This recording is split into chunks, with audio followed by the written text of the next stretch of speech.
Hi, babies. May the Lord grant you the desire of your hearts.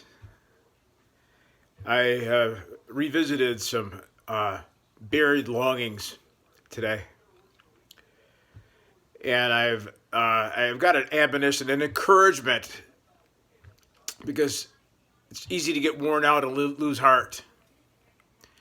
And there's even a place where this typification of the beast, Antichrist, whatever that is, the little horn, says he'll wear out the saints. And Lord, in all in all my eschatology, and in all my end time scenarios, and all the wonder of what will be, it's always occurred to me that this tribulation and these hard times that seem to overtake us, it's not without trouble that we enter into the kingdom after all. But however it is that there are leeches and bloodsuckers and those that suck our livelihood, typified by Antichrist, the beast, the little horn. It says the little horn will wear them out. We're renewed daily. We're objects of divine affection, and the Lord sends His love. He sheds His love abroad daily into our hearts. There's no wearing out without a continual renewing. I don't know who exactly that's ascribed to in the book of Daniel when it talks about the little horn wearing the saints out. You can get into your theology and eschatology, and you can maybe talk about, well, that's probably Israel. It's the saints subjected to going through the tribulation. I don't know how the dots connect. I just know that I'm alive. I know that there's hope renewed in my heart today from an encounter with Jesus Christ.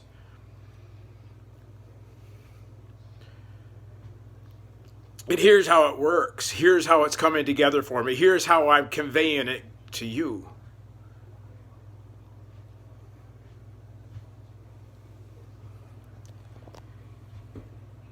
There's a place where you do lose heart. You got a desire, and you hope for something. You got a promise, and there's a vision, and you want to bring it to pass, and you come into the end of yourself, and you give up hope. You give up trying, and the desire is not even there anymore. It's just a buried memory somewhere down in your heart and in your memory banks. You don't even petition or pray, but even think about it day to day sometimes anymore at all. God remembers. This is what's sticking in my craw. This is what I got to get across to you. God remembers. You see, the desire is from Him. He grants you the desire of your heart. He wired you. He constructed you so that those things that are in you, those things that fire, those things that desire, are His desires. But do not waken love until it so desires. Love is a vehement flame that many waters can't quench. And this is where we're coming to, babies. This is the end of the matter, the conclusion of the matter. That when we get to that place where we've lost heart, where we don't even think or aspire or set our nose to the grind anymore about coming to apprehend that thing that's promised, of turning and seeing that vision. There's trauma. There's pain. There's disappointment. And it takes effort, concerted effort, to turn ourselves back into that place where we seem to have fallen, and those things, that hope is deferred and our hearts become sick.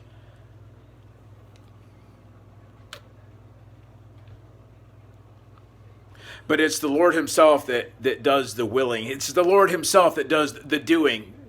The Apostle Paul says in the book of Philippians that He does, He wills, He performs, He works in you His perfect pleasure.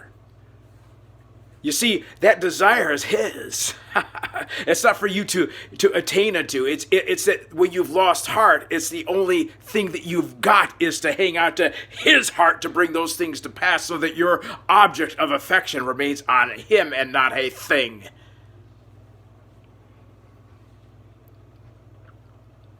And when you have waited on the Lord, when you have entwined, when your constructs, when your DNA has become completely entangled in the divine,